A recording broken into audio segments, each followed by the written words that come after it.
Starving Lynx Kitten approached a campsite. Lone camper woke up to something no one expected. The forest stretched endlessly in all directions, a cathedral of towering pines and ancient oaks whose branches clawed at the fading light. October had stripped the understory bare, leaving the ground carpeted in rust and gold, and the air carried that sharp, clean scent of coming frost. Daniel Marsh had pitched his tent in a small clearing beside a creek that sang over smooth stones, its voice the only company he'd sought for 3 days now. He was 42, recently divorced, and carrying the kind of silence that only grows heavier when you try to share it with someone who no longer wants to listen. He'd come to the Cascade Range to think, or maybe to stop thinking. The distinction had blurred somewhere around the second day. His camp was modest, a 2-person tent, a sleeping bag rated for below freezing, a small cook stove, and a backpack containing enough freeze-dried meals and trail mix to last a week.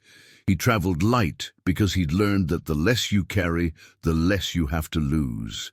That evening, Daniel sat on a fallen log near the fire ring he'd built from creek stones, watching the flames dance and spit sparks into the darkening sky.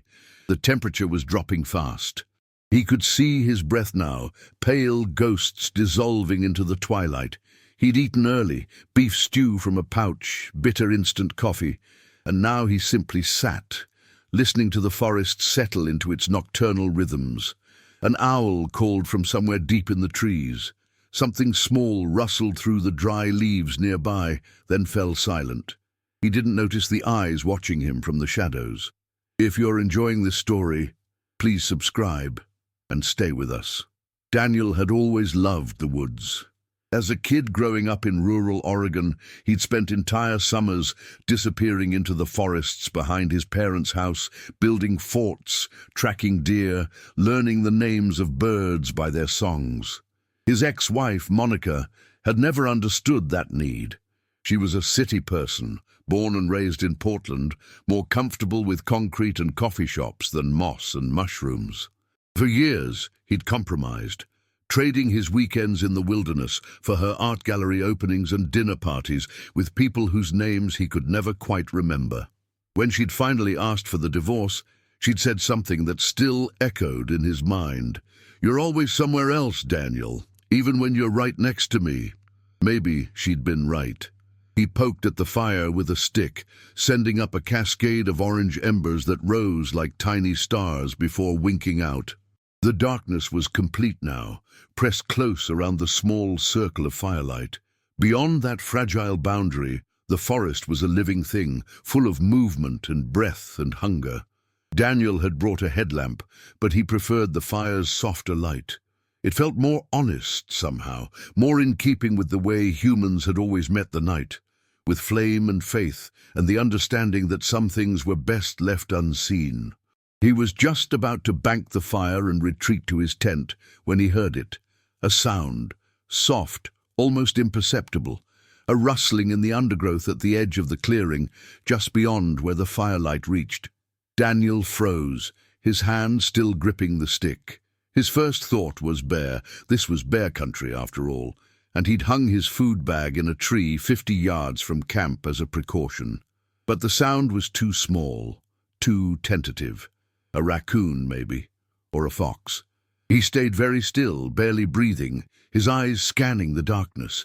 For a long moment there was nothing, then he saw them, 2 small points of light catching the fire's glow. Eyes, low to the ground, unblinking, watching him. "Hey there," Daniel said softly, his voice barely above a whisper. "It's okay." The eyes didn't move. They didn't blink. They just watched with an intensity that sent a small shiver down his spine. Not from fear, but from something else. Recognition, maybe. Or connection. Slowly, carefully, Daniel set down the stick and leaned back, making himself smaller, less threatening. He'd read enough about wildlife to know that direct eye contact could be interpreted as aggression, so he looked slightly to the side, keeping the eyes in his peripheral vision, and waited. Minutes passed. The fire crackled and hissed. The creek sang its endless song, and then, from the shadows, a shape emerged. It was small, impossibly small. At first, Daniel thought it might be a domestic cat, lost or abandoned. But as it stepped into the dim edge of the firelight, he realized his mistake. The tufted ears were unmistakable. The disproportionately large paws, the faint spotted pattern on the grayish-brown fur. This was no house cat. This was a lynx kitten. Daniel's breath caught in his throat. He'd seen lynx before, but always at a distance, always fleeting, a shadow moving through the trees, a track in the snow. To have one approach camp, especially a juvenile, was almost unheard of. Lynx were shy, elusive ghosts of the forest. They avoided humans the way most wild things did, completely and without exception. But this one hadn't run. The kitten stood at the very edge of the clearing, its body language a mixture of caution and something else. Desperation, Daniel realized. The animal was thin, dangerously thin. He could see the sharp outline of its ribs beneath the dull fur, the way its legs trembled slightly with each step. Its eyes, golden in the firelight, held a look he'd seen before in abandoned dogs, in strays that had learned the hard way that survival sometimes meant swallowing your fear and approaching the very thing you'd been taught to avoid. "Jesus," Daniel whispered. "You're starving, aren't you?" The kitten's ears twitched at the sound of his voice, but it didn't flee. Instead, it took another tentative step forward, then another, moving with the slow, deliberate caution of a creature that had already gambled everything and knew it. Daniel's mind raced. What was a lynx kitten doing out here alone? Where was its mother? Lynx cubs stayed with their mothers through their first winter, learning to hunt, learning to survive. For one to be alone like this, especially one so young and clearly malnourished, meant something had gone very wrong. The mother could be dead, hit by a car, killed by a larger predator, caught in a trap, or the kitten could have gotten separated, wandered too far, and been unable to find its way back. Whatever the reason, the result was the same. This animal was dying. The kitten stopped about 10 feet from the fire, just far enough to run if needed, close enough that Daniel could see the rise and fall of its rapid breathing, the way its whiskers quivered in the cold air. It made a sound then, not a meow, but something higher, more plaintive, a cry of need. Daniel felt something crack open inside his chest. He'd come to these woods to be alone, to escape the complications of human connection. But here, in the middle of nowhere, the universe had sent him something that needed him in the most basic, undeniable way. He couldn't turn away from that. He didn't want to. "Okay," he said quietly, as much to himself as to the kitten. "Okay, let's see what we can do." Daniel moved slowly, with the kind of deliberate care you'd use handling nitroglycerin. He knew that one wrong move, one sudden gesture, and the kitten would vanish back into the forest, and likely never return. Wild animals operated on instinct, and right now, this young lynx was balanced on a knife's edge between fear and hunger, between the wisdom that said humans are dangerous and the desperate knowledge that it was running out of options. He eased himself down from the log, lowering into a crouch that made him less imposing. The kitten's eyes tracked his every movement, those golden orbs reflecting the firelight like twin flames. Its ears were pinned slightly back, not flat with aggression, but tilted with uncertainty. "Easy," Daniel murmured, his voice barely audible over the crackling fire. "I'm not going to hurt you. Just stay there. Stay right there." He thought about the food in his pack, the freeze-dried meals, the trail mix, the energy bars. None of it was appropriate for a carnivore, especially not one in such fragile condition. Lynx were obligate carnivores, evolved to hunt snowshoe hares and small rodents. Their digestive systems weren't designed for processed human food, and feeding it the wrong thing could make matters worse. But then he remembered he'd brought jerky. Beef jerky, plain and unseasoned, that he'd made himself before the trip. It was in a sealed bag, hanging with the rest of his food to keep it away from bears. It wasn't ideal. It was heavily salted, dried, but it was real meat. And right now it might be the difference between life and death for this animal. "I'll be right back," Daniel said softly, though he knew the kitten couldn't understand his words. What mattered was the tone, the lack of threat in his voice. "Don't go anywhere." He stood slowly, keeping his movements smooth and predictable. The kitten tensed, its body coiling as if to spring away, but it held its ground. Daniel took that as a good sign. He walked backward toward the tree where he'd hung his bear bag, never taking his eyes off the small, trembling form at the edge of his camp. The bag was suspended on a rope, counterbalanced over a high branch, a technique he'd perfected over years of camping. He untied the anchor line and lowered the bag, his hands working quickly in the cold. His fingers were already stiffening, the temperature having dropped into the low 30s. By morning, there would be frost on the tent. He found the jerky, pulled out 3 thick strips, then hoisted the bag back up. When he turned around, his heart sank. The kitten had retreated several feet back toward the tree line, but it hadn't disappeared entirely. It was still there, watching, waiting. Daniel returned to his position by the fire, moving with that same careful deliberation. He tore off a small piece of jerky, about the size of his thumb, and held it in his palm. Then he extended his arm slowly, offering it at ground level, and waited. The kitten stared at the meat. Its nose twitched, testing the air. Daniel could almost see the war happening inside its small body, instinct versus need, caution versus starvation. Minutes passed. The fire popped. Daniel's arm began to ache from holding it extended, but he didn't move. Patience, he'd learned long ago, was the only currency that mattered with wild things. Finally, the kitten took a step forward. Then, another. Its movements were halting, uncertain, every muscle ready to bolt. But hunger, Daniel realized, was stronger than fear. It always was, eventually. The lynx kitten crept closer, its belly low to the ground, its tufted ears swiveling constantly to catch any threatening sound. When it was within 3 feet, it stopped and stretched its neck forward, nostrils flaring. The scent of the meat was clearly reaching it now, and Daniel could see the way its mouth opened slightly, the flash of tiny fangs. "That's it," he whispered.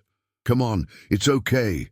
The kitten darted forward, snatched the meat from his palm with surprising speed, and immediately retreated several feet. It dropped into a crouch and began tearing at the jerky with desperate intensity, making small, growling sounds as it ate. Daniel watched with a mixture of relief and sadness.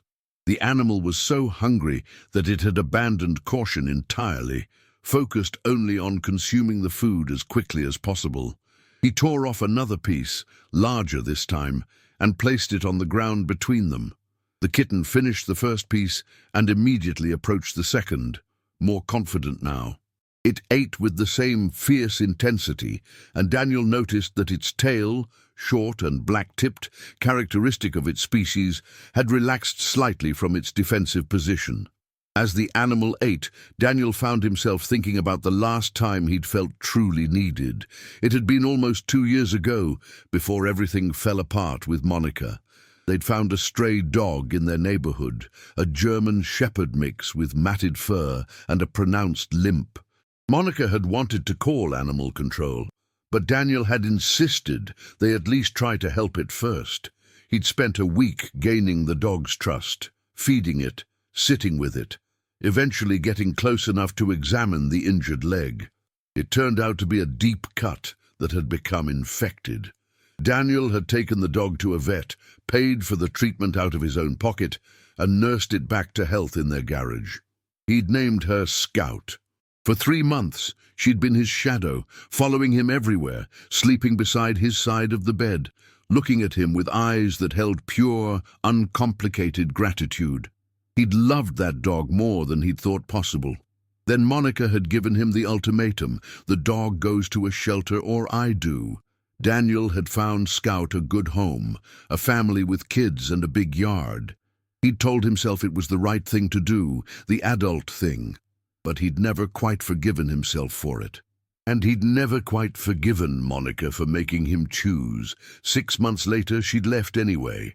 The kitten had finished the second piece of jerky and was now sitting about 4 feet away, watching him with less fear and more curiosity. Its breathing had slowed, become less labored. Daniel tore off a third piece and held it out again, wondering if the animal would be brave enough to take it directly from his hand a second time. It was. This time, the kitten approached with more confidence, took the meat gently, almost delicately, and retreated only a foot or so before eating it. The difference was remarkable. In the span of maybe 15 minutes, the animal had gone from terrified to tentatively trusting. It spoke to how desperate it had been, yes, but also to something else. Some animals, Daniel had learned, had an intuition about people. They could sense intention, read the subtle language of body posture and breath. This kitten, despite its wildness, despite every instinct telling it to flee, had somehow recognized that Daniel meant no harm.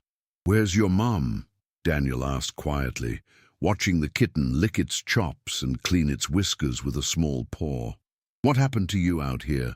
The lynx kitten regarded him with those luminous eyes, and Daniel felt an unexpected tightness in his throat. He'd spent 3 days in these woods, running from connection, from responsibility, from the messy business of caring about something other than himself. And here was the universe, in the form of a half-starved wild cat, reminding him that isolation wasn't the answer. It never had been. He gave the kitten 2 more pieces of jerky, feeding it slowly, careful not to overwhelm its shrunken stomach. Between each piece, he spoke softly, letting the animal get used to the sound of his voice. He talked about nothing in particular, the weather, the forest, the stars that were beginning to emerge in the clear October sky. The words didn't matter. What mattered was the tone, the rhythm, the building of something fragile and precious between 2 living beings who had both, in their own ways, been abandoned. By the time the jerky was gone, the kitten had moved to within 2 feet of Daniel. It sat with its tail curled around its paws, its expression less guarded now. It was still alert, still wild, but there was something else there too. A tentative hope. Daniel knew he should probably retreat to his tent, let the animal leave, return to whatever remained of its territory. That would be the responsible thing. Lynx were endangered in parts of their range, protected by law, and interfering with wildlife could have consequences. But looking at this small, starving creature, he also knew he couldn't just walk away. Not yet. Not when there was still so much at stake. "You can stay near the fire if you want," Daniel said, slowly rising to his feet. The kitten tensed but didn't flee. "I'm going to my tent, but the fire will keep you warm. And tomorrow we'll figure something out." He banked the fire carefully, adding larger logs that would burn slowly through the night, providing warmth and light. Then he walked to his tent, unzipped it with deliberate noise so as not to startle the kitten, and climbed inside. He left the rainfly partially open so he could see out. The last thing he saw before sleep took him was the lynx kitten, curled up near the fire ring, its eyes half closed, its body finally at rest. Daniel woke to silence, the kind of deep, absolute quiet that only exists in wilderness places far from roads and towns. For a moment, disoriented in the darkness of the tent, he couldn't remember where he was. Then it came back, the forest, the campsite, the fire, and the kitten. He sat up quickly, his sleeping bag rustling in the stillness, and peered through the open section of his tent. The fire had burned down to glowing embers, painting the clearing in shades of orange and shadow. At first, he saw nothing. His heart sank with the irrational but powerful fear that the lynx had disappeared back into the forest, that their brief connection had been just another temporary thing in a life full of them. Then he saw movement. The kitten was still there, but it had moved closer, much closer.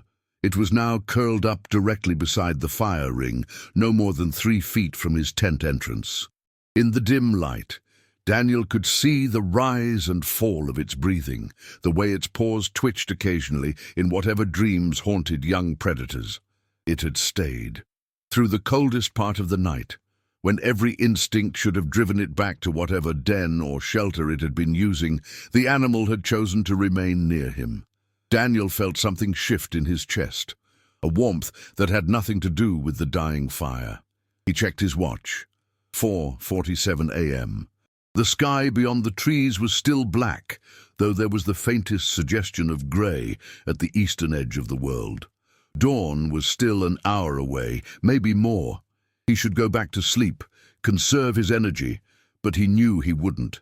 Instead, he lay back down, pulled his sleeping bag up to his chin, and simply watched the small form by the fire. His mind was racing now, spinning through possibilities and problems. What was he going to do? He couldn't just leave the kitten here. It was clearly unable to hunt effectively, whether due to youth, injury, or simply lack of training from its mother. Without help, it would be dead within days, maybe a week at most. Starvation was a slow, cruel death. But what were his options? He was 3 days' hike from the nearest trailhead, and another 40-minute drive beyond that to the small town of Cascade Falls, where he'd left his truck. He couldn't carry a wild lynx kitten. It would panic, struggle, possibly injure both of them in the process. And even if he could somehow transport it, then what? Call wildlife authorities. They'd likely either euthanize it if they deemed it too habituated to humans, or release it right back into territory where it had already proven it couldn't survive. The thought of either outcome made Daniel's stomach turn. He must have drifted off again, because the next time he opened his eyes, pale grey light was filtering through the tent fabric and the birds had begun their morning chorus. He unzipped his sleeping bag, pulled on an extra fleece layer against the cold, and carefully opened the tent flap. The kitten was awake, sitting upright about 5 feet away, watching him with alert but calm eyes. In the growing daylight, Daniel could see it more clearly than he had the night before, and what he saw troubled him deeply. The animal was in worse condition than he'd initially thought.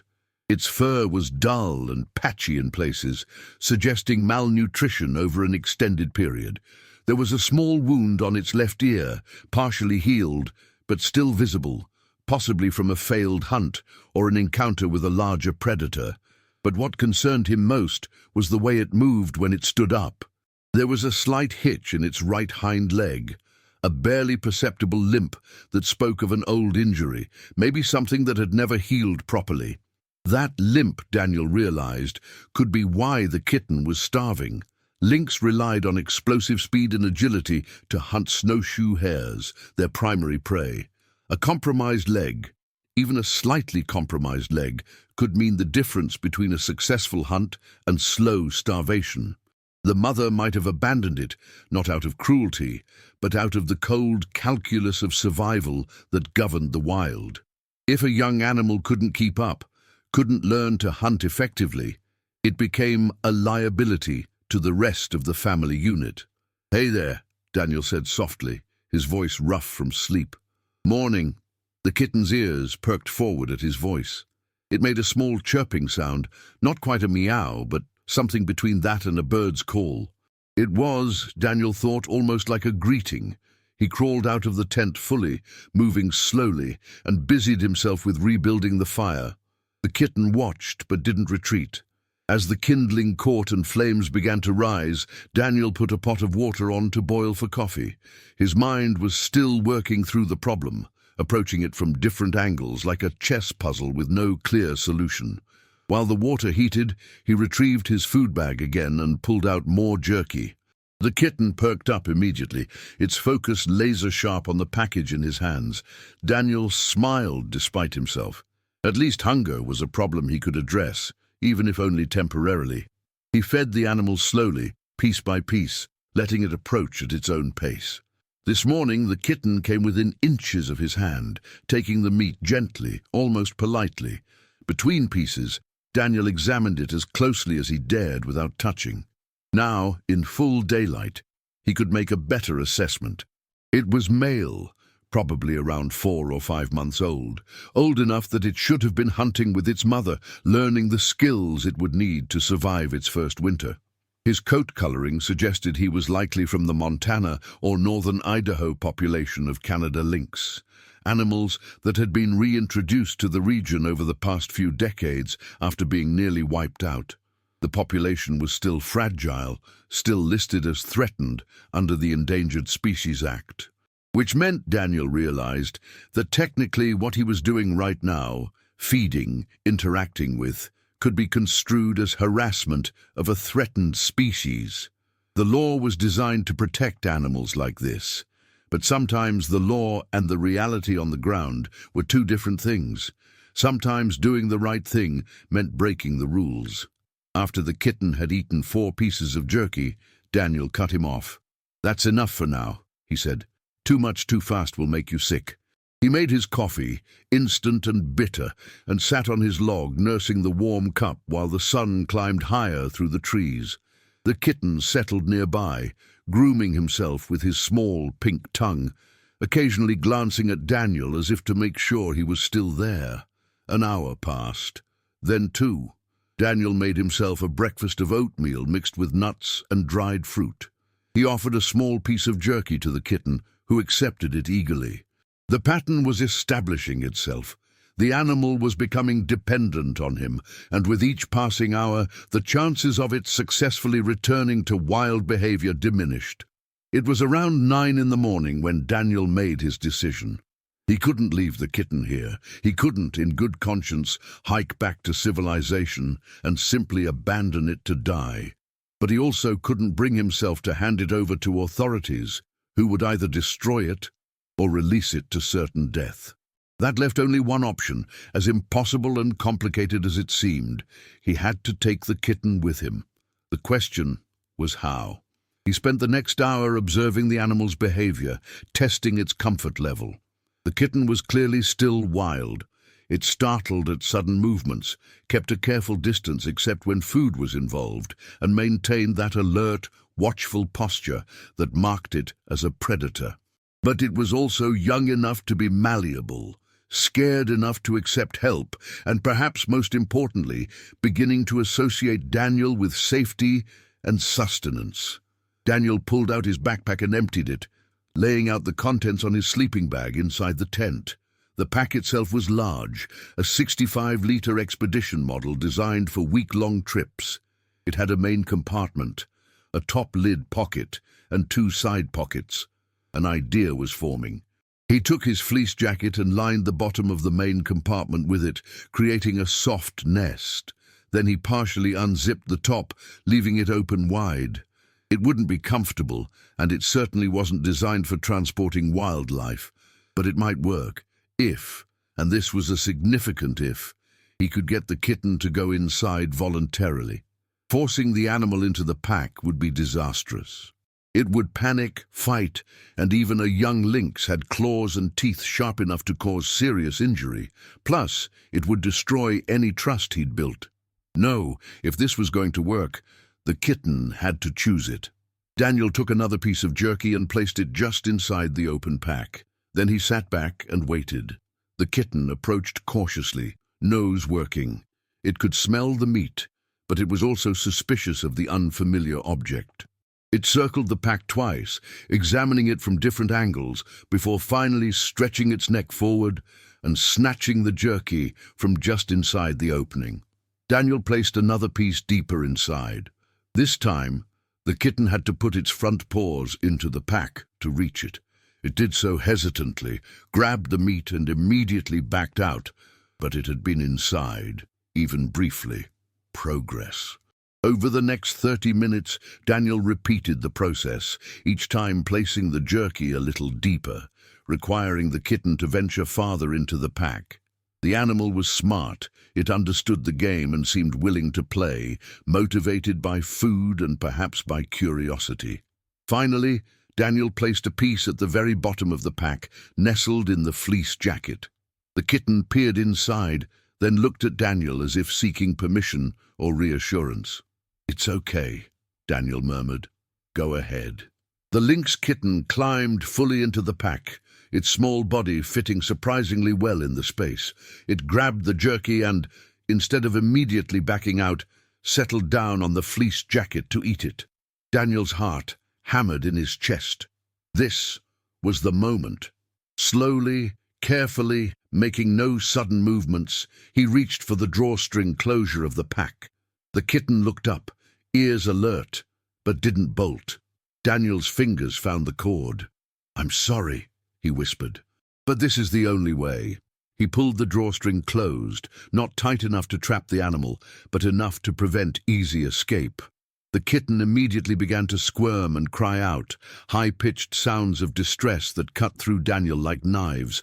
Every instinct screamed at him to open the pack, to let the animal go, to end its obvious panic. But he held firm. He zipped the top partially closed, leaving enough ventilation but creating a dark, den-like environment. The kitten's cries continued for several minutes, then gradually subsided into soft mewling sounds. Daniel kept his hand on the pack, feeling the small body shifting inside, and spoke continuously in his calmest, gentlest voice. I know you're scared, but I'm going to help you. I promise. I'm going to help you."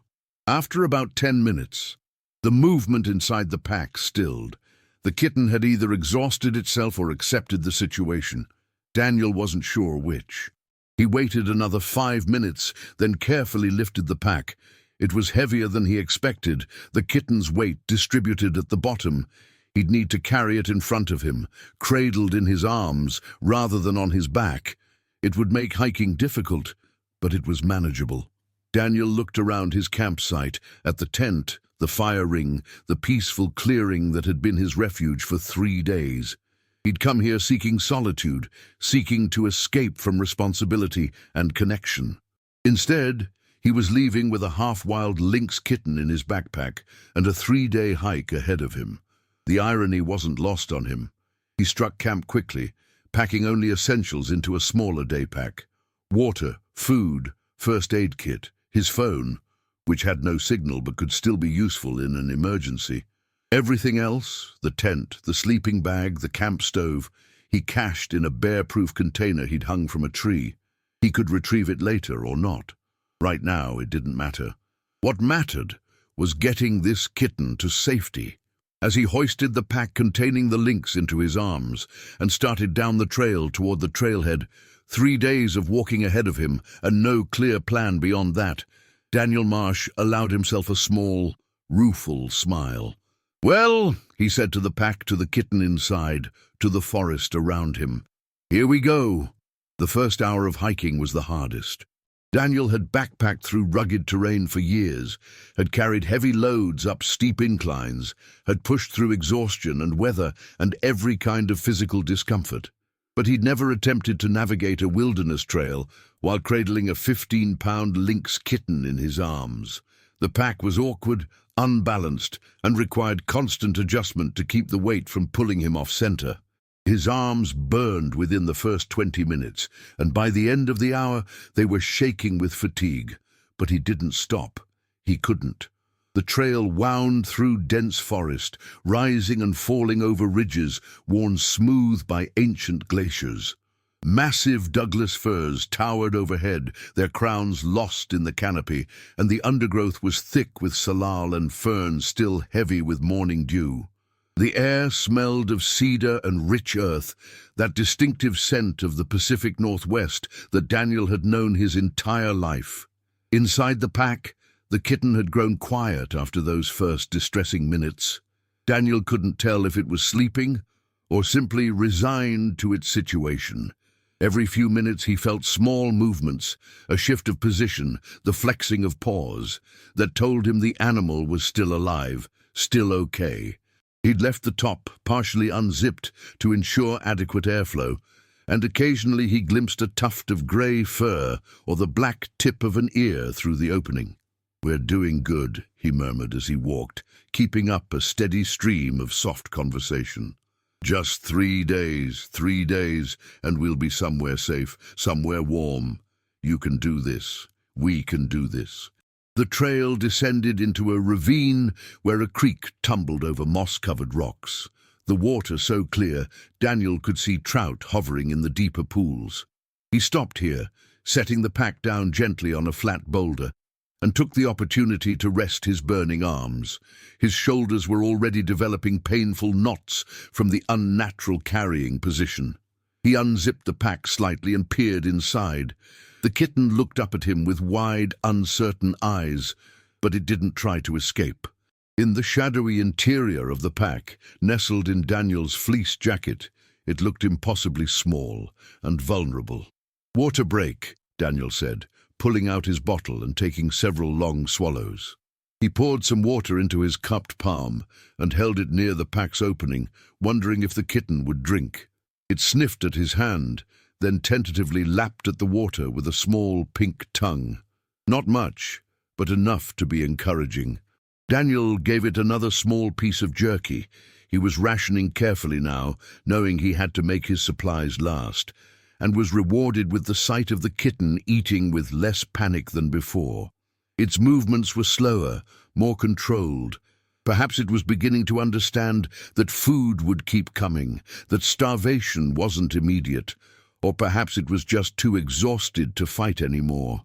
They rested for 15 minutes, Daniel massaging feeling back into his arms and shoulders. His phone showed it was just past 11.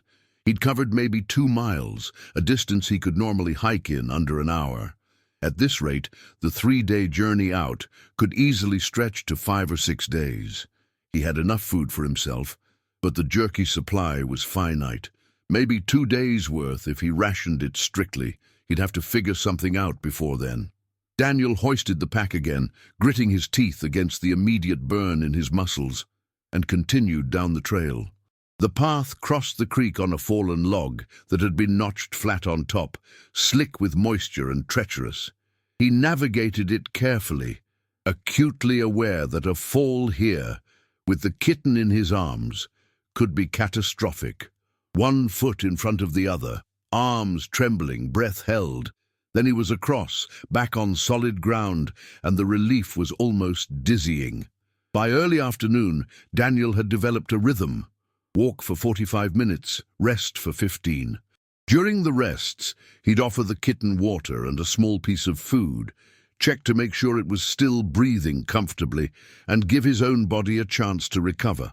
The pack had grown heavier as the day progressed, or perhaps he'd simply grown weaker. Either way, his progress was slow, far slower than he'd hoped. The sun was angling toward the western horizon when he reached a junction he remembered from the hike-in. 2 trails diverging, one that led to a high alpine lake, the other continuing down toward the valley and eventual trailhead. He turned onto the lower path and immediately noticed something that made his heart sink. Fresh boot prints in a muddy section of trail, human prints heading in the same direction he was going. And not just one set, at least 3 different people, maybe more. Daniel's mind raced. Encountering other hikers was normal, expected even on a popular trail system. But right now, with an endangered Lynx kitten in his pack, other people represented a significant problem. How would he explain what he was carrying? What would happen if someone reported him to rangers or wildlife authorities? He considered his options. He could wait here until nightfall, then continue hiking in the dark using his headlamp. That would minimize the chances of running into other people, but it would also make the trail more dangerous, especially while carrying his awkward cargo.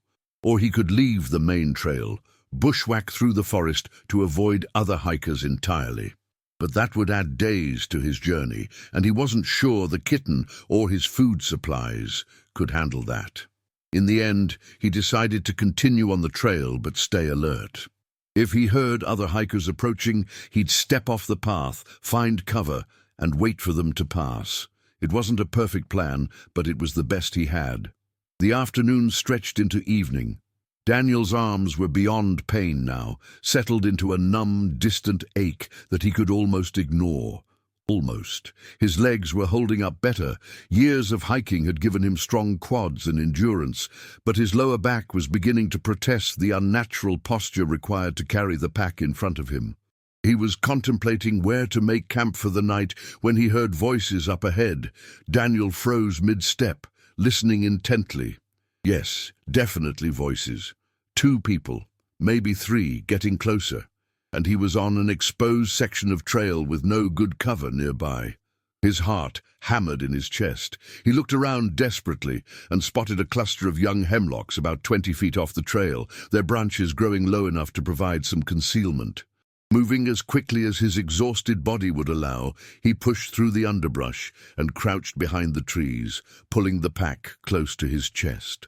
"Shh," he whispered to the kitten, though he knew it couldn't understand.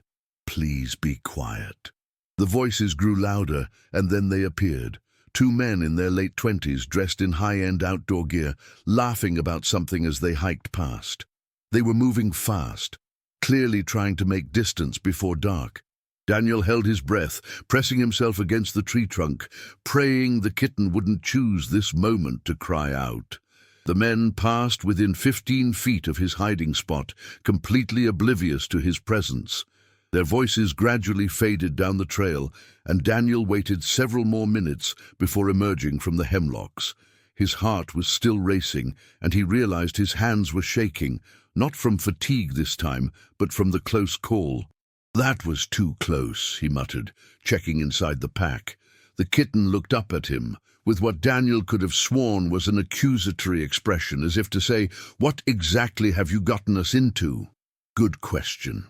As the light failed, Daniel found a small, secluded clearing about 50 yards off the trail, hidden behind a curtain of young cedars. It wasn't ideal. The ground was slightly sloped and littered with pine cones, but it was concealed, and right now concealment felt more important than comfort. He set the pack down gently and fully unzipped the top. The kitten emerged slowly, blinking in the dim light, its legs unsteady from hours of confinement. It stretched elaborately, front paws extended, back arched, then limped a few feet away to urinate against a tree. Daniel watched, relieved that the animal's bodily functions were working normally despite the stress. "Sorry about that," Daniel said, pulling out his small camp stove and water bottle. "I know today was rough. Tomorrow might be better, might be worse, but we're going to make it, somehow." He made himself a quick dinner of instant noodles, far less appetizing than the freeze-dried meals he'd left at his original campsite, but enough to restore some energy. He gave the kitten 3 more pieces of jerky, noting with concern that his supply was now less than half of what he'd started with. Tomorrow, he'd need to find more food for the animal, or they'd have a serious problem. The kitten ate, then retreated to the edge of the small clearing and began grooming itself meticulously. Daniel watched as the animal cleaned its paws, its face, its ears, the ritualistic behavior of a cat, wild or domestic, settling in for the night. When it finished, it looked around the clearing as if assessing the situation, then, to Daniel's surprise, walked back toward him and curled up less than 3 feet from where he sat. Not quite touching, not quite trusting, but close, choosing to be close. Daniel felt that warmth in his chest again, stronger this time. He'd spent so much of the past year avoiding exactly this, the vulnerability of connection, the risk of caring about something that could be taken away. But here, in this small clearing in the middle of nowhere, he realized something important. The kitten needed him. And maybe, just maybe, he needed the kitten too. He pulled out his phone, more out of habit than hope, and was surprised to see a single bar of signal flickering in the upper corner. It wouldn't last, but it was there. He opened his browser and searched. "Orphaned Lynx Kitten Care." The results loaded slowly, fragmenting across the weak connection. But what he read made his stomach clench with worry. Lynx kittens required specialized care, high-protein diets, specific temperatures, veterinary expertise. Without proper intervention, even rescued kittens had a low survival rate. The injury to its leg, the extended malnutrition, the stress of capture and transport, all of it was working against the small animal now watching him from the edge of the clearing. Daniel closed the browser and pocketed his phone. He didn't need the internet to tell him what he already knew.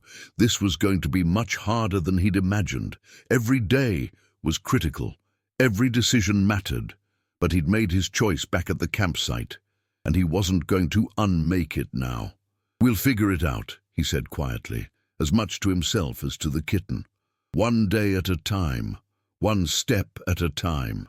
He laid out his sleeping pad and bag. He'd kept these essentials in his day pack and settled in for the night. He couldn't risk a fire, not with other hikers potentially nearby.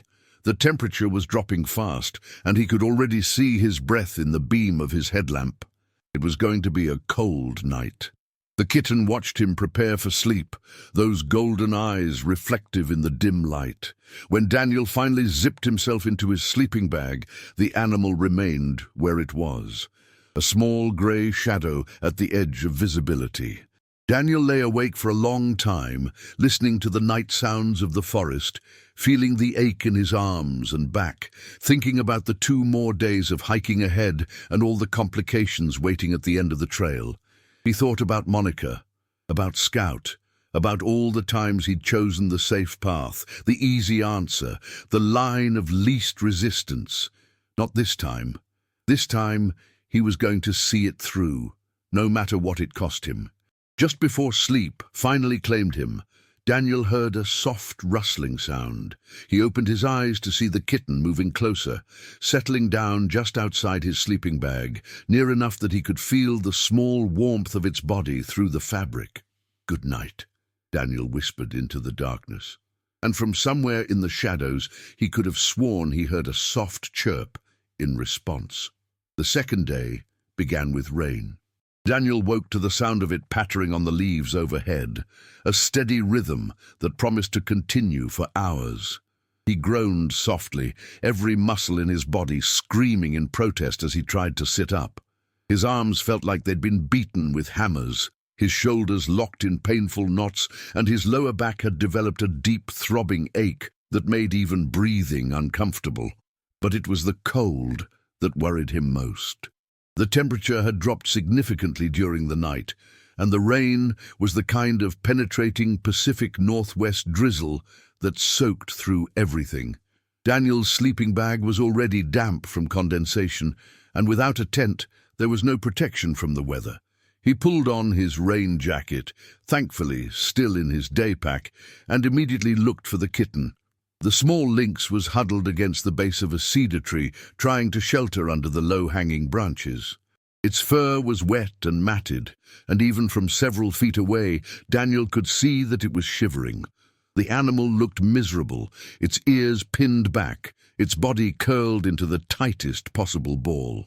"Hey," Daniel called softly, fumbling with stiff fingers to open his food bag. "Come here, breakfast." The kitten looked up but didn't move. Daniel's concern deepened. Yesterday, the animal had been responsive, even eager for food. This lethargy was something new, something bad. He crawled out of his sleeping bag, ignoring his body's protests, and moved closer to the kitten. Now he could see what he'd feared. The animal wasn't just cold and wet. It was sick. Its breathing was rapid and shallow, and when Daniel gently touched its flank, he could feel the heat radiating through the damp fur. Fever. "No, no, no," Daniel whispered, his heart sinking. "Not now. Please, not now." He knew what had happened. The stress of capture, the cold night, the wet conditions, it had all been too much for an already weakened immune system. The kitten had likely developed pneumonia or some other respiratory infection, and out here, miles from help, with no veterinary care available, that could be a death sentence.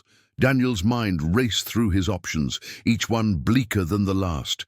He could try to wait out the weather, let the kitten rest while he prayed the infection resolved on its own. But every hour the animal went without proper treatment decreased its chances of survival. Or he could push on, try to cover as much distance as possible despite his exhaustion and the rain, gambling that he could reach the trailhead before it was too late. Neither option was good, but staying here doing nothing felt like giving up. "Okay," Daniel said, his voice firm despite the fear clawing at his chest. "We're going to move. We're going to get you help. I don't care how far it is or how much it hurts. We're going to make it." He offered the kitten jerky, but the animal showed no interest. That more than anything told Daniel how serious the situation was. He couldn't force-feed it, not without risking aspiration, so he carefully lifted the small, trembling body and placed it back in the pack, arranging his fleece jacket around it like a nest. The kitten offered no resistance, simply lay there with half-closed eyes, its breathing labored. Daniel packed up his minimal camp with shaking hands, rolled his wet sleeping bag, and shouldered his day pack. Then he lifted the pack containing the kitten, cradling it against his chest, and started hiking through the rain. The trail had transformed overnight into a slick, muddy obstacle course. Water ran in rivulets down the path, pooling in low spots, turning the ground treacherous. Daniel's boots slipped repeatedly, and more than once he nearly went down, catching himself at the last second with his legs burning from the effort.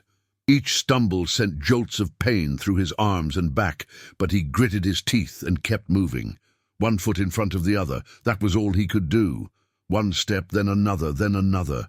The hours blurred together in a haze of exhaustion and pain.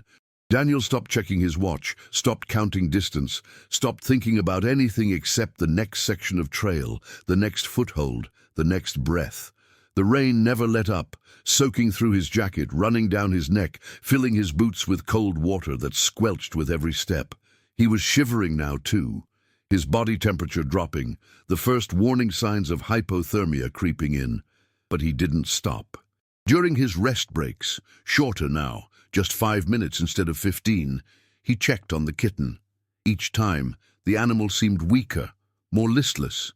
Its breathing had developed a wet, rattling quality that made Daniel's stomach turn. He tried to give it water from his bottle, dripping it onto the animal's nose and mouth, but most of it just ran off the fur. The kitten barely responded. "Stay with me," Daniel pleaded, his voice cracking.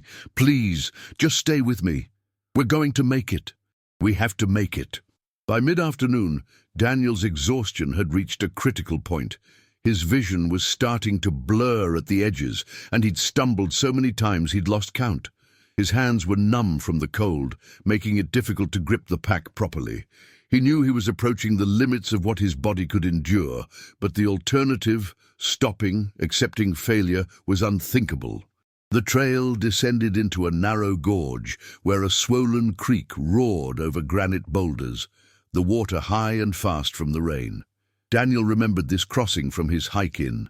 There was a log bridge, sturdy and wide, that spanned the creek about 30 feet above the water.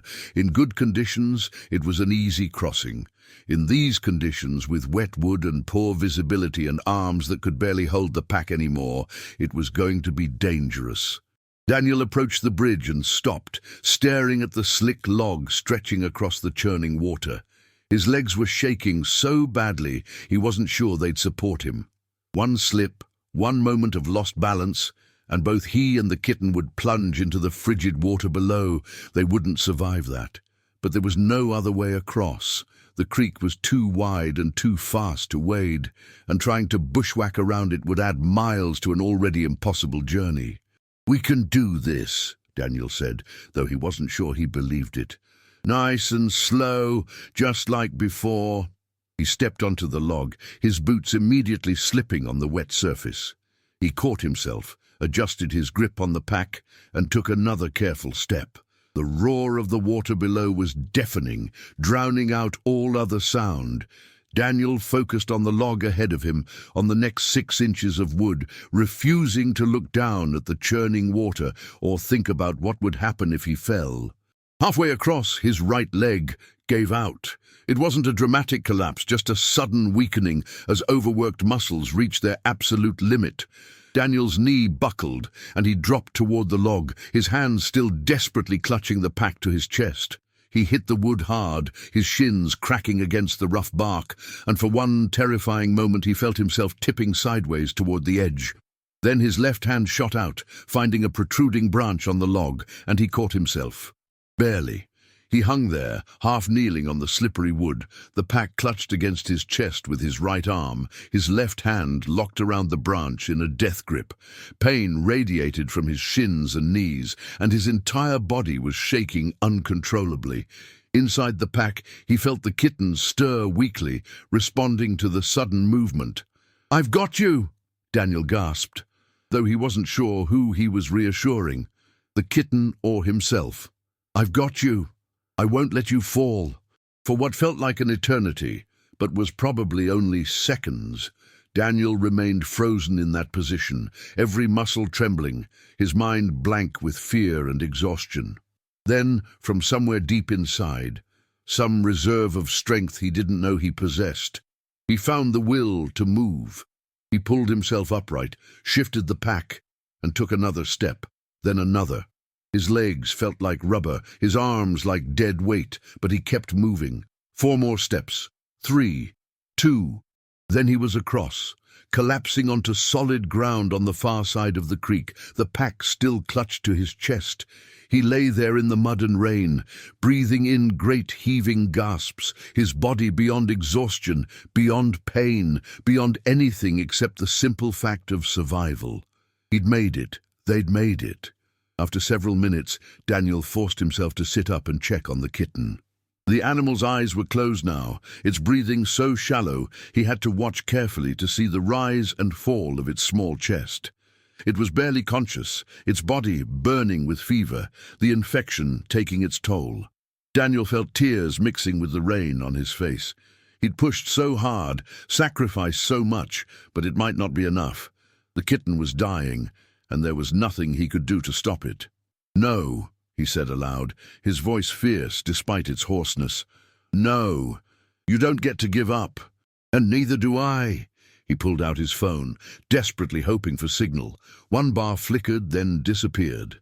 He moved 50 feet down the trail, trying different positions, holding the phone up like some kind of talisman. Nothing. Then, in one specific spot near a tall pine tree, 2 bars appeared and held steady. Daniel's hands shook as he pulled up his contacts.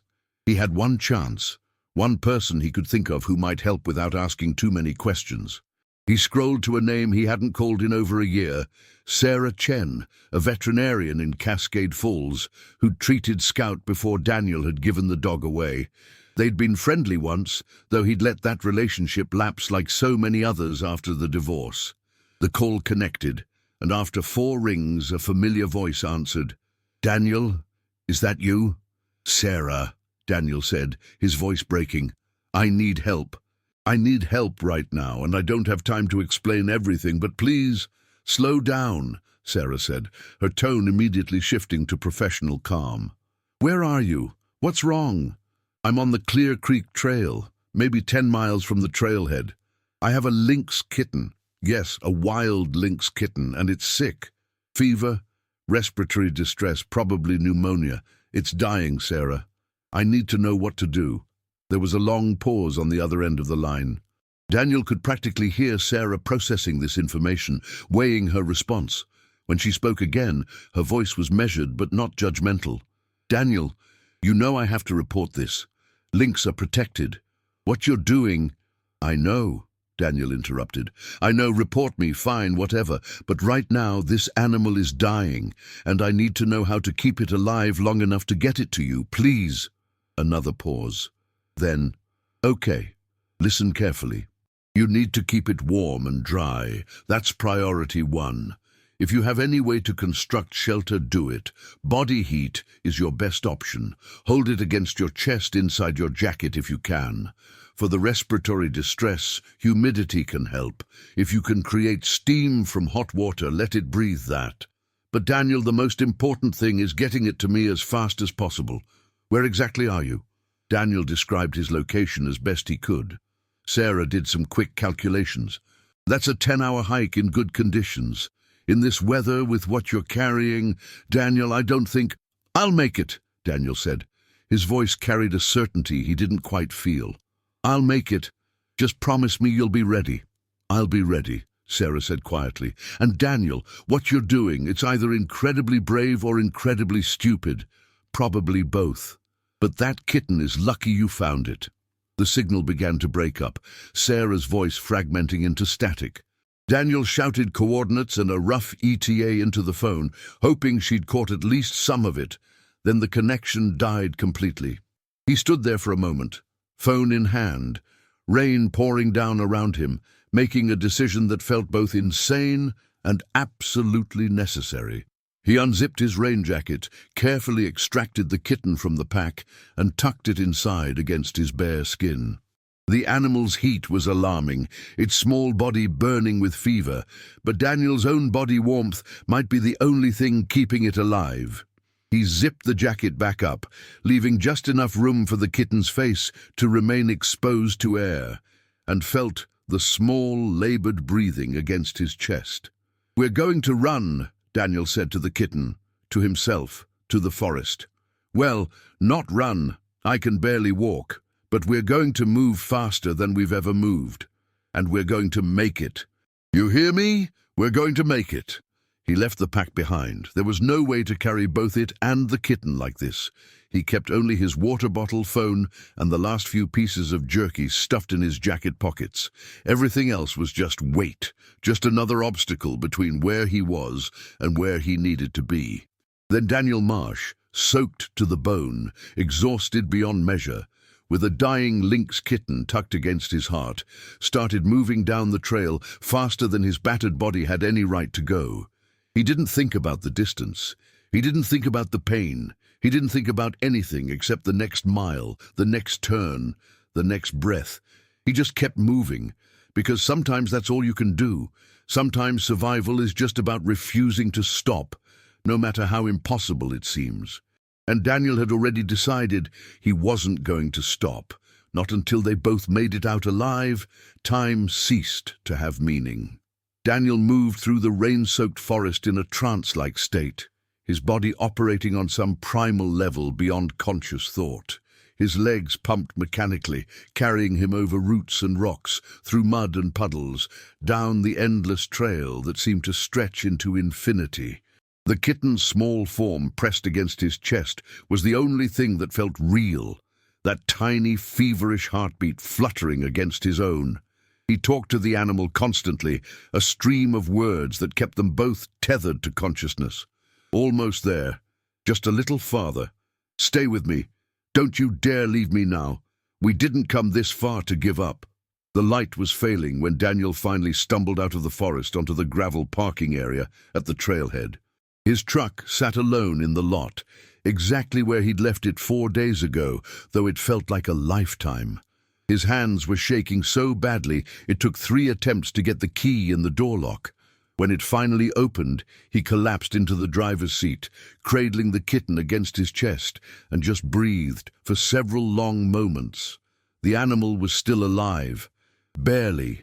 Its breathing was so shallow now that Daniel had to press his hand against its small ribcage to feel the movement. But it was there, still fighting. Daniel's truck roared to life, and he pulled out of the parking lot with gravel spraying behind his tires. The 40-minute drive to Cascade Falls became a 25-minute blur of winding mountain roads taken too fast, double yellow lines ignored, rain-slicked pavement threatening to send him into the ditch at every curve. He didn't care. Nothing mattered except getting to Sarah's clinic. He'd called her again as soon as he'd gotten cell signal, and she'd been ready, waiting, despite it being nearly 8 o'clock on a Thursday evening when her clinic was normally closed. When Daniel screeched into the parking lot of Cascade Falls Veterinary Hospital, Sarah was standing in the doorway, backlit by the fluorescent lights inside, a silhouette of hope. Daniel practically fell out of the truck, his legs barely supporting him after the ordeal of the past 2 days. Sarah rushed forward, her eyes widening as she took in his appearance, mud-covered, soaked through, swaying with exhaustion. "Inside," she commanded, her voice brooking no argument. "Now." Daniel unzipped his jacket with numb fingers, and Sarah carefully lifted the kitten from against his chest. In the harsh light of the parking lot, the animal looked even worse than Daniel had feared. Its fur matted and dirty, its eyes closed, its small body limp in Sarah's experienced hands. "Jesus, Daniel," Sarah breathed, but she was already moving, carrying the kitten inside. "Come on, I need you to tell me everything, how long it's been sick, symptoms, what you've been feeding it, all of it." Inside the clinic, the warmth hit Daniel like a physical force, and he realized just how cold he'd been. His teeth started chattering uncontrollably as Sarah laid the kitten on an examination table under bright lights. Another figure emerged from a back room, a young man in scrubs, probably Sarah's veterinary technician. "Marcus, I need you to start an IV line. 18 gauge if you can find a vein," Sarah said. Her hands already working, pressing a stethoscope to the kitten's chest, checking its gums, taking its temperature, and "Get me the oxygen mask, pediatric size." Daniel stood against the wall, watching them work, his body slowly shutting down now that the immediate crisis was out of his hands. He answered Sarah's rapid-fire questions as best he could. When he'd found the kitten, how long it had been since it ate, when the symptoms started. But his voice sounded distant to his own ears, like it was coming from underwater. "Temperature's 105.2, Marcus called out, sliding a tiny IV catheter into the kitten's front leg with impressive precision. "Respiration's 38 and labored, heart rate's elevated." "Severe pneumonia," Sarah confirmed, her face grim. "Probably bacterial, possibly complicated by aspiration." "Daniel, did it vomit at all?" Daniel tried to remember, tried to think through the fog filling his brain. "No, I don't think so. It just stopped eating this morning, stopped moving." Sarah nodded, already drawing medications into syringes. "I'm starting broad-spectrum antibiotics, anti-inflammatories, and fluids. Marcus, get the nebulizer set up. We need to help it breathe." Daniel watched as they worked with practiced efficiency, transforming the dying animal into a patient, wrapping it in heated blankets, placing a tiny oxygen mask over its face, connecting it to beeping monitors that displayed numbers Daniel didn't understand. It all felt surreal, like watching a medical drama on television rather than something actually happening. "Daniel," Sarah's voice cut through his daze, "you need to sit down before you fall down. Marcus, after you get the nebulizer going, bring him some dry clothes from the donation box and something hot to drink." "I'm fine," Daniel protested weakly. But Sarah fixed him with a look that reminded him why she'd been one of the best veterinarians in the county. "You're hypothermic and in shock. Sit. That's not a request." Daniel sat heavily in a chair against the wall, his legs giving out with relief. Marcus appeared moments later with a pile of mismatched clothes, sweatpants, a hoodie, thick socks, and a steaming cup of what turned out to be instant hot chocolate. Daniel changed mechanically in the bathroom, his fingers so numb he could barely work the zippers, and when he emerged, he found Sarah standing over the kitten, monitoring the IV drip. "How bad?" Daniel asked, the hot chocolate warming his hands if not his core. Sarah didn't answer immediately. She adjusted the flow rate on the IV, checked the readings on the monitor, then finally turned to face him. Her expression was carefully neutral, the face she probably wore when delivering difficult news to pet owners. "Honestly, it's bad. Severe pneumonia, dehydration, malnutrition, hypothermia. The leg injury you mentioned, that's an old fracture that healed poorly, probably why it couldn't hunt. And Daniel, it's wild. Even if we save its life, the stress of captivity, of human handling, could kill it just as surely as the infection." "But there's a chance," Daniel said. It wasn't a question. Sarah studied him for a long moment. "There's a chance. A small one. The next 24 hours will tell us if the antibiotics work, if its body can handle the stress. But I need you to understand, even if it survives, this animal can never be released back into the wild. It's too habituated now, too dependent. And legally—" "I know," Daniel interrupted. "I know about the laws. I know this is complicated, but right now, can we just focus on keeping it alive?" Sarah's expression softened. "That's what I'm doing. That's what we're both doing." She paused, then added quietly, "When did you eat last?" Daniel tried to remember. "Yesterday, I think. Maybe the day before." "Marcus," Sarah called, "order a pizza or something, large, and make sure Daniel eats at least half of it. I'm not having 2 patients tonight. The next hours passed in a blur. The pizza arrived, pepperoni and mushroom, and Daniel discovered he was ravenously hungry, consuming 4 slices before his stomach even registered being full. Sarah worked steadily, checking the kitten's vitals every 15 minutes, adjusting medications, her movements confident and sure. Marcus cycled between helping Sarah and making sure Daniel didn't slip into shock, bringing him blankets and more hot drinks. Around midnight, Daniel dozed off in the chair, exhaustion finally overwhelming even his anxiety. He woke sometime later, his watch showed 3:17 a.m., to find Sarah sitting beside him, her face drawn with fatigue. "It's breathing easier," she said quietly. "Temperature's down to 103.4. It's not out of danger, not by a long shot, but it's fighting." Daniel felt something break loose in his chest, a knot of tension he'd been carrying for 2 days. "Thank you," he managed, his voice rough. "Sarah, I don't know how to—" "You carried it 10 miles through a storm," Sarah interrupted gently. "You nearly killed yourself getting it here. I think you've said thank you enough." She was quiet for a moment, then asked, "Why, Daniel? Why risk so much for a wild animal you barely knew?" It was the question Daniel had been asking himself since the moment he'd first fed the kitten by his campfire. He thought about Monica, about Scout, about all the ways he'd failed to fight for things that mattered, about the loneliness he'd been carrying like a stone in his chest, the isolation he'd convinced himself was protection. "Because it needed me," Daniel said simply, "and maybe I needed it too. Maybe I needed to know I could still care about something enough to risk everything for it. Does that make sense?" Sarah smiled, a tired but genuine smile. "More than you know." She stood and stretched. "Get some real sleep, Daniel. I'm going to stay up and monitor our patient. In the morning, we'll need to have some difficult conversations about what comes next. But tonight you did enough, more than enough." Daniel wanted to argue, to insist on staying awake, but his body had other ideas. The warm clinic, the full stomach, the knowledge that the kitten was in capable hands, it all conspired to pull him down into the deepest sleep he'd had in months. He dreamed of forests and fire, of small heartbeats and impossible journeys, of bridges crossed and rivers forded.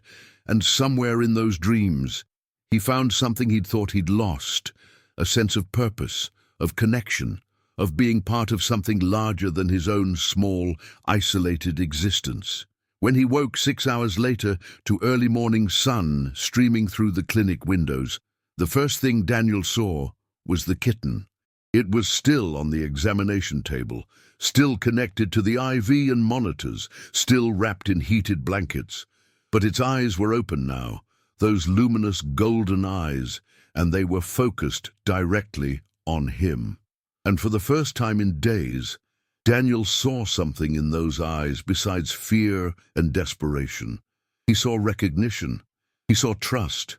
He saw a future neither of them had dared to imagine 2 days ago in that rain-soaked forest. Sarah appeared beside him, coffee in hand, looking only slightly more rested than she had at midnight.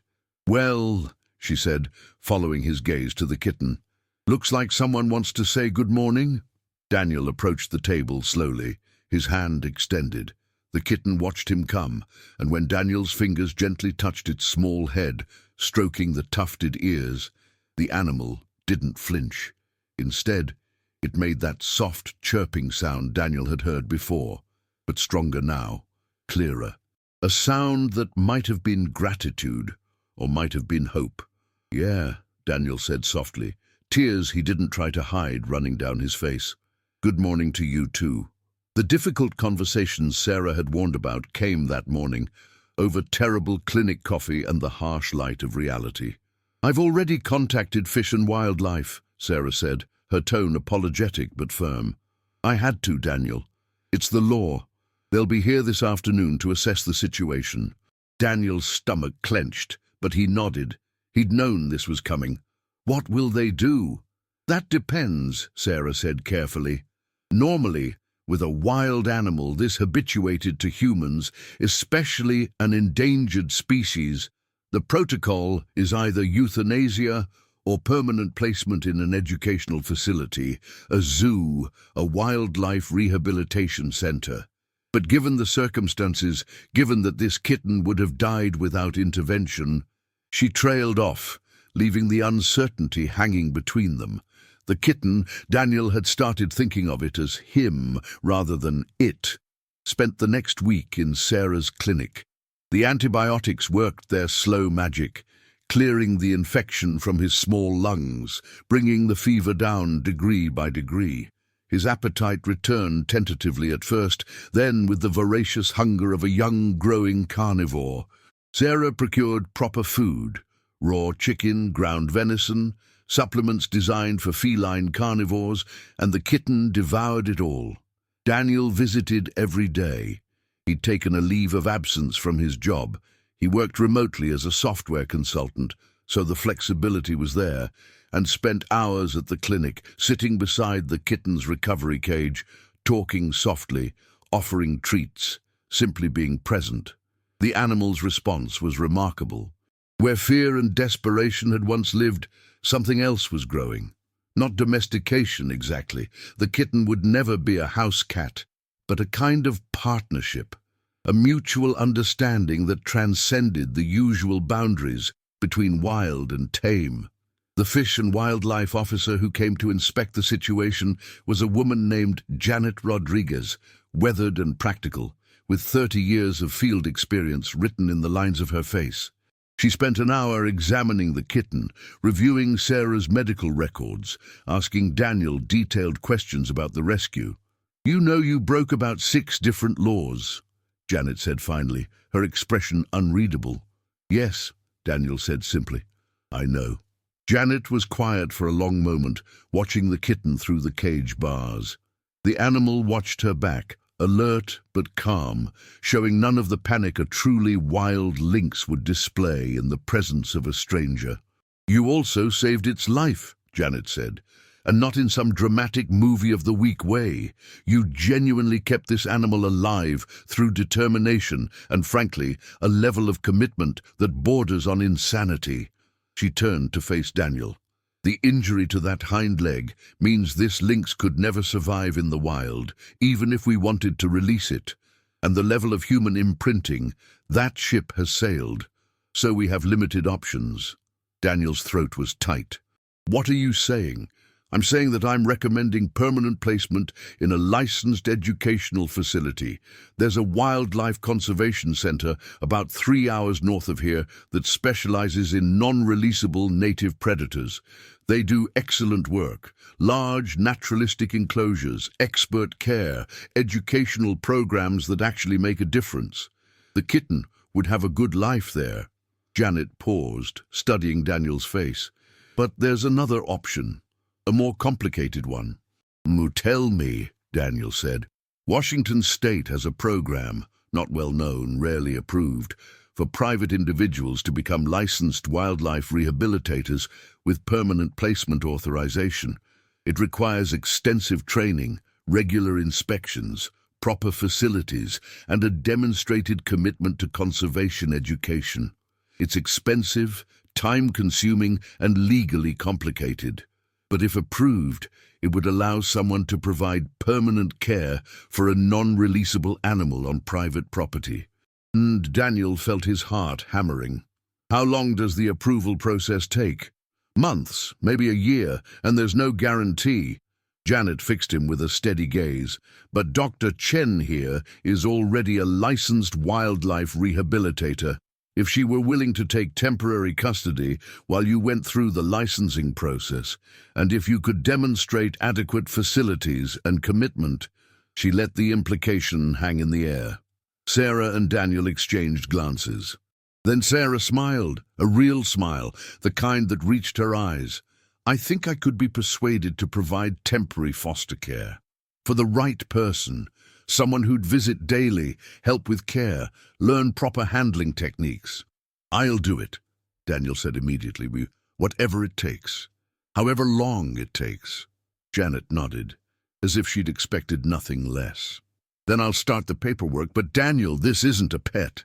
This is a lifelong commitment to an animal that will always be wild. will always carry risks, will always require specialized care. You need to understand that." "I understand," Daniel said, looking at the kitten through the cage bars. The young lynx was watching him with those golden eyes, and Daniel could have sworn he saw understanding there too. "I'm not looking for a pet. I'm looking for a second chance for both of us." The months that followed were among the most challenging and rewarding of Daniel's life.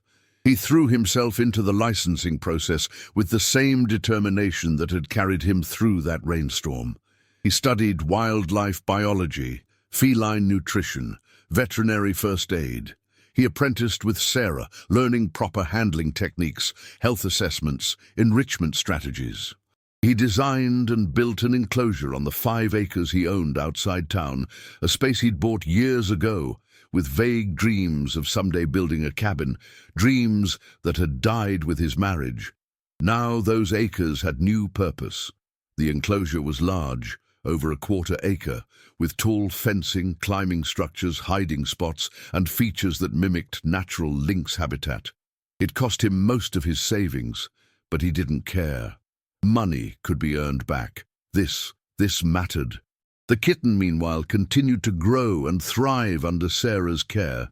By spring, he'd nearly doubled in size, his adult features emerging, the magnificent ear tufts, the oversized paws, the dense winter coat beginning to thin for summer. The limp in his hind leg persisted, a permanent reminder of whatever had happened before Daniel had found him. But it didn't seem to bother him much. He'd learned to compensate, adjusting his movements with the adaptability of youth. The bond between Daniel and the lynx deepened with each passing week. The animal responded to Daniel's voice, approached him eagerly during visits, even allowed Daniel to touch him, though always on the lynx's terms, always with that underlying current of wildness that could never be fully tamed. It wasn't ownership, it was something more profound. Mutual respect between two beings who'd saved each other in ways that went beyond the physical. The licensing approval came through in October, almost exactly 1 year after that rainy night when a starving kitten had approached a lonely campfire. Daniel stood in his completed enclosure, the official paperwork in hand, and felt tears streaming down his face. Sarah stood beside him, her hand on his shoulder. "You did it," she said quietly. "Most people would have given up a dozen times, but you didn't."